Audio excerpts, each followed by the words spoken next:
Maya Chen stepped through the gleaming glass doors of the Grand Summit Hotel, her heels clicking confidently against the marble floor. The opulent lobby buzzed with wealthy guests and business executives. She approached the reception desk, pulling out her phone to confirm her reservation details. "Good evening. I have a reservation under Maya Chen for the executive suite," she said politely to the desk clerk, a middle-aged man named Derek whose name tag gleamed under the crystal chandelier. Derek barely glanced up from his computer screen. His eyes swept over Maya's professional attire with obvious disdain. "I'm sorry, but we don't have any availability tonight. Perhaps you should try the motel down the street." Maya's eyebrows furrowed.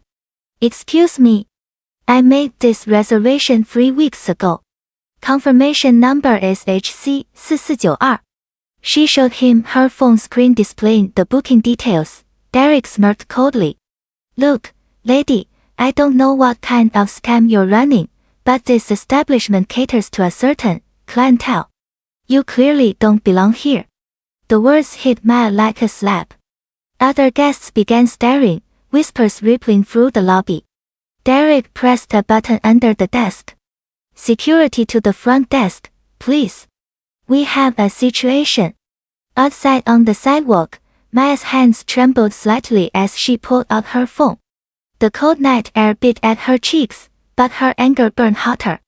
She dialed a number she knew by heart. "Hello, this is Maya Chen." "Yes, the CEO. I need you to listen very carefully." Her voice was steady now, controlled. "I'm standing outside the Grand Summit Hotel, and I've just been refused service and escorted out by security. The desk clerk's name is Derek." A pause. Then she continued, "I want a full corporate team at this location within 15 minutes. Check every employee file, review tonight's security footage, and prepare termination paperwork." "Yes, you heard me correctly. This is Maya Chen, owner of Summit Hospitality Group." She hung up, straightening her jacket. The hotel behind her continued to glow with warm light, completely unaware that their world was about to change forever. Justice was coming. Within 12 minutes, 3 black SUVs pulled up to the hotel's entrance. Maya watched from across the street as her corporate team emerged. Legal Director James Park, HR Director Sandra Mills, and Regional Manager Carlos Rivera. They moved with military precision, their faces grim and determined. Maya crossed the street and met them at the entrance. "The situation is exactly as I described. Derek at the front desk, plus whoever called security." Sandra nodded sharply. "We've already pulled the employee records. Security footage from the last hour is being downloaded now." Carlos spoke into his earpiece. "Lock down the building. No staff leaves until we complete interviews." Inside, chaos erupted. The same Derek who had dismissed Maya now stood frozen behind the desk, his face drained of color as the corporate team spread throughout the lobby. Other employees whispered nervously, sensing the shift in power. "Sir, we need to speak with you immediately," James announced to Derek, holding up his credentials. The investigation had begun. Maya strode back through the hotel doors, flanked by her corporate team. The click of her heels now commanded absolute silence in the lobby. Every eye turned toward her as she approached the reception desk where Derek stood, his cocky demeanor completely shattered. "Derek," Maya's voice cut through the silence like a blade. "I believe we were interrupted earlier. Allow me to reintroduce myself. I am Maya Chen, Chief Executive Officer and owner of Summit Hospitality Group. This hotel, and your paycheck, belong to me." Derek's mouth opened and closed soundlessly. The security guard who had escorted Maya out earlier shifted uncomfortably nearby, sweat beading on his forehead. Sandra stepped forward with a tablet. "Our investigation reveals this is not an isolated incident. Derek, you have 3 documented complaints of discriminatory behavior. Security Officer Thompson, you failed to verify the situation before acting." I didn't know." Derek stammered. Ignorance is not a defense for racism, Maya replied coldly. Your employment is terminated immediately. Security badges, hotel keys, and personal belongings will be collected. You have 10 minutes to leave the premises. Thompson's face went pale.